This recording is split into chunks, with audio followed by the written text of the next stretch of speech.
तो data warehouse, data lake house, ये नाम सुने तो बहुत होंगे, पर इनमें आखिर फर्क क्या है? देखिए, ये सिर्फ कुछ फैंसी टेक्निकल टर्म्स नहीं है। इनके पीछे ना डेटा की दुनिया में हुए एक बहुत बड़े बदलाव की पूरी कहानी छुपी है। तो चलिए इस कहानी को ना एकदम शुरू से समझते हैं। अच्छा, तो हर कहानी की तरह ये कहानी भी एक प्रॉब्लम से शुरू होती है। प्रॉब्लम यह है कि आज के ज़माने में हर कंपनी, छोटी हो या बड़ी, डेटा से घिरी हुई है। मतलब डेटा का एक समंदर है। और इसी डेटा में वो जवाब छिपे हैं जो किसी भी बिजनेस को या तो आसमान पर पहुंचा सकते हैं या फिर डुबो सकते हैं।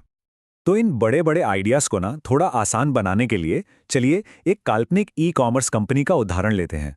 मान लीजिए इसका नाम है ब्लिंकिट। अब सोचिए, ब्लिंकिट को हर रोज लाखों ऑर्डर मिल रहे हैं और उसे इन सब का हिसाब किताब भी रखना है। अब ब्लिंकिट को अगर सफल होना है तो उसे कुछ बहुत जरूरी सवालों के जवाब ढूंढने ही होंगे। सवाल कैसे? जैसे कि हमारे कितने प्रतिशत ऑर्डर टाइम पर डिलीवर हुए, या कौन से स्टोर्स हैं जिन्हें कस्टमर खराब रेटिंग दे रहे हैं, या फिर त्योहारों के मौसम में ऐसा कौन सा डिस्काउंट दें जिससे रेवेन्यू सबसे ज्यादा बढ़े। यही वो सवाल हैं जिनके जवाब ढूंढने की कोशिश में ही हमारे पहले सोल्यूशन का जन्म हुआ। अब जरा सोचिए, ब्लिंकिट का जो डेटा है वो दिखता कैसा होगा? एक तरफ तो है एकदम साफ सुथरा ऑर्गेनाइज्ड डेटा, जिसे हम स्ट्रक्चर्ड डेटा कहते हैं, जैसे ऑर्डर की टेबल हो गई जिसमें सब कुछ एकदम करीने से लिखा है।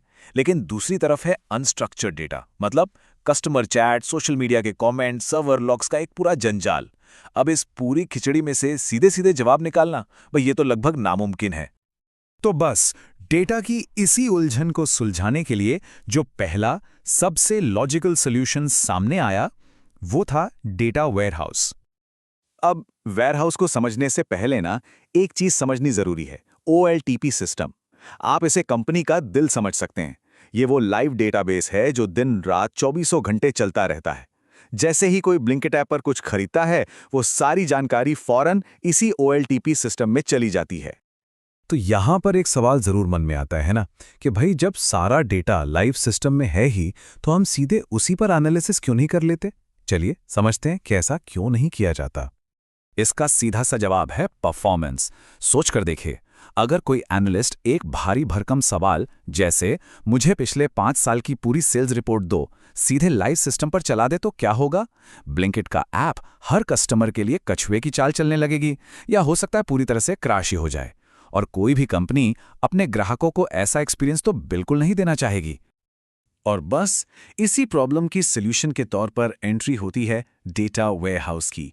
ये एक बिल्कुल अलग सेपरेट सिस्टम है जिसे बनाया ही सिर्फ एक काम के लिए गया है, एनालिसिस।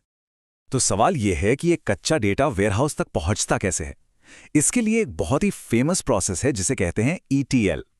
ई मतलब एक्सट्रैक्ट, यानी ब्लिंकिट के सारे सोर्स से डेटा को खींचना। टी मतलब ट्रांसफॉर्म, और यहीं पर असली जादू होता है। इस बिखरे हुए डेटा को साफ किया जाता है, उसे एक स्टैंडर्ड फॉर्मेट में बदला जाता है। और आखिर में एल मतलब लोड, इस चमकाए हुए एनालिसिस के लिए तैयार डेटा को वेयरहाउस में डाल दिया जाता है। तो देखिए, अगर OLTP सिस्टम छोटे छोटे तेज लेन देन के लिए बना है, तो डेटा वेयरहाउस, जिसे हम OLAP सिस्टम भी कहते हैं, वो बना है बड़े और कॉम्प्लेक्स सवालों के जवाब देने के लिए। इसका सिर्फ एक ही मकसद है, बिजनेस एनालिस्ट को फटाफट रिपोर्ट्स और गहरी जानकारी देना। चलिए अब कहानी में थोड़ा और आगे बढ़ते हैं। डेटा वेयरहाउस बहुत काम की चीज थी, इसमें कोई शक नहीं। लेकिन जैसे जैसे समय बीता, इसकी वजह से कुछ नई परेशानियां भी खड़ी होने लगीं। देखिए, डेटा वेयरहाउस ने सालों तक बहुत बढ़िया काम किया, पर धीरे धीरे इसकी कुछ बड़ी कमियां सामने आने लगी। पहली बात, ये बहुत महंगे थे। दूसरी, ये सिर्फ साफ सुथरे स्ट्रक्चर्ड डेटा को ही हैंडल कर पाते थे। और तीसरी और सबसे बड़ी दिक्कत, स्टोरेज कॉस्ट बचाने के चक्कर में कंपनियां अक्सर पुराना डेटा डिलीट कर देती थीं। और यहीं पर एक बहुत बड़ा सवाल खड़ा हो गया, जिसका जवाब डेटा वेयरहाउस के पास नहीं था।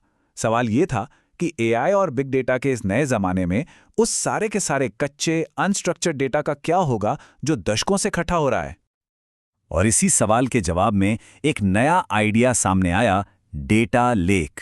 इसका कॉन्सेप्ट बहुत सीधा सा था, एक बहुत बड़ी और सबसे जरूरी एक सस्ती सी स्टोरेज बनाना, जहां कंपनी अपना हर तरह का डेटा, स्ट्रक्चर्ड हो अनस्ट्रक्चर्ड हो जैसा भी हो, उसे उसके असली रॉ फॉर्मेट में बस फेंक सके। अब इन दोनों के बीच का फर्क समझने के लिए ना एक बहुत अच्छी एनोलॉजी है। सोचिए, डेटा लेक क्या है? वो बाजार से लाई गई कच्ची, बिना धुली सब्जियों का एक बड़ा सा ढेर है। और डेटा वेयरहाउस, वो आपके फ्रिज में रखी वो साफ, कटी धुली सब्जियां हैं जो पकाने के लिए एकदम तैयार हैं। मुझे लगता है इससे फर्क बिल्कुल साफ हो जाता है। तो चलिए, इन दोनों कॉन्सेप्ट्स को और भी पक्का करने के लिए इनकी एक सीधी सीधी तुलना करते हैं। जरा इस टेबल पर नजर डालते हैं, ये सब कुछ एकदम क्लियर कर देगी। डेटा की हालत देखें तो लेक में सब कुछ कच्चा, अनप्रोसेस्ड है, जबकि वेयरहाउस में एकदम साफ सुथरा, प्रोसेस्ड।